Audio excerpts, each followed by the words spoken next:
Today we will discuss about the medulla. Now, what is the definition of medulla? But definition of medulla is that it is the lowermost part of brainstem. Now, what is brainstem? Brainstem consists of midbrain. This one is the midbrain, pons, and medulla oblongata. And medulla oblongata is the lowermost part of brainstem. Now, remember here that here you can see this one is the cerebellum. Now, brainstem is connected with cerebellum through three peduncles: superior, middle, and inferior cerebellar peduncles. Now, midbrain is connected to cerebellum through superior cerebellar peduncle. Pons is connected to cerebellum through middle cerebellar peduncle, and medulla is connected to cerebellum through inferior cerebellar peduncle. Then after that, extent of medulla.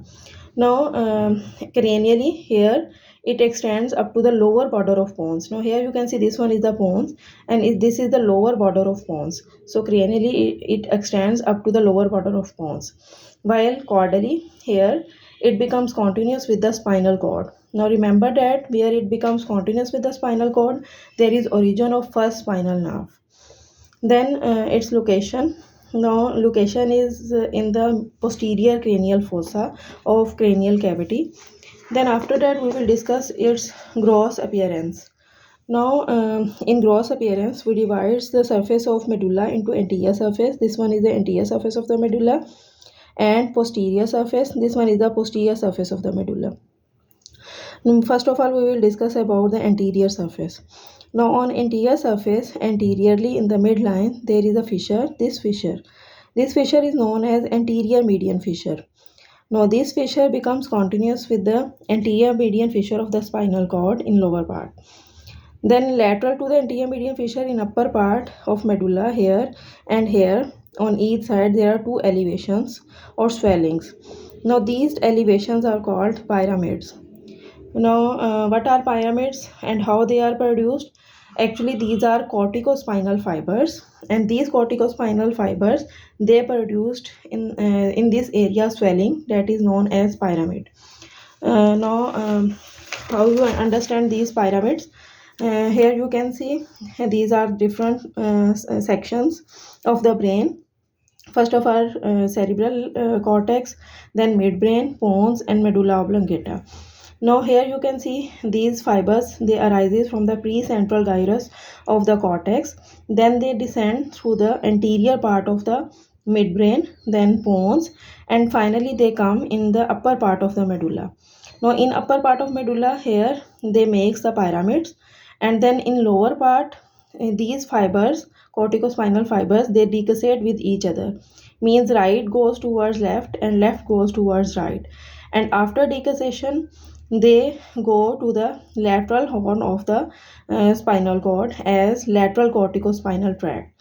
Now always remember that in upper part of medulla there is swelling, that is pyramid, while in lower part there is no swelling, and there is decussation of pyramids. Now again here you can see these are the pyramids in upper part, while in lower part you can see decussation of pyramids. Then above the decussation of pyramids there are some type of fibers, here you can see, and they emerge from anterior median fissure and they go laterally across the anterior surface of the medulla, and they enter into the cerebellum through inferior cerebellar peduncle. Now these fibers are known as anterior external arcuate fibers. Then after that, posterolateral to pyramid. Now this is the pyramid, and posterolateral to pyramid, this swelling or elevation is known as olive. Now how olive is produced? Olive is produced due to underlying inferior olivary nucleus. Now the groove between this pyramid and this olive, this groove, from this groove emerge the rootlets of hypoglossal nerve. Now these are the rootlets of hypoglossal nerve, these are the rootlets of hypoglossal nerve. Then posteriorly there are the inferior cerebellar peduncle. You can see from the posterior area, this is the inferior cerebellar peduncle. Now groove between the olive and the inferior cerebellar peduncle emerge the three cranial nerves from above to downward. These are the glossopharyngeal nerve, then there is vagus nerve, and then cranial root of accessory nerve. These emerge through a groove between the olive and inferior cerebellar peduncle. Now remember here that this is the pontomedullary junction. Now at pontomedullary junction there are origin of three nerves from medial to lateral. These are abductor nerve, facial nerve, and vestibulocochlear nerve. Then we will discuss about its posterior surface. Now here you can see this one is the posterior surface of the medulla. We divide posterior surface of medulla into upper part and lower part. Now in upper part it makes the lower half of the lower part of the fourth ventricle, cavity of fourth ventricle, while in lower part we will see in midline there is again a sulcus, and this is sulcus is known as posterior median sulcus. Now this posterior median sulcus becomes continuous with the posterior median sulcus of the spinal cord in lower part.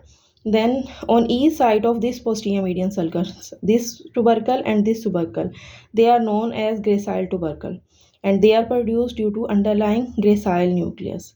Then lateral to these gracile tubercle on each side, this one and this one, these are the cuneate tubercles, and they are produced due to underlying cuneate nucleus.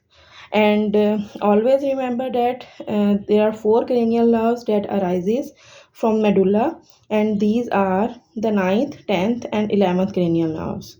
Here you can see this one is the ninth, 10th, 11th, and this one is the 12th cranial nerve.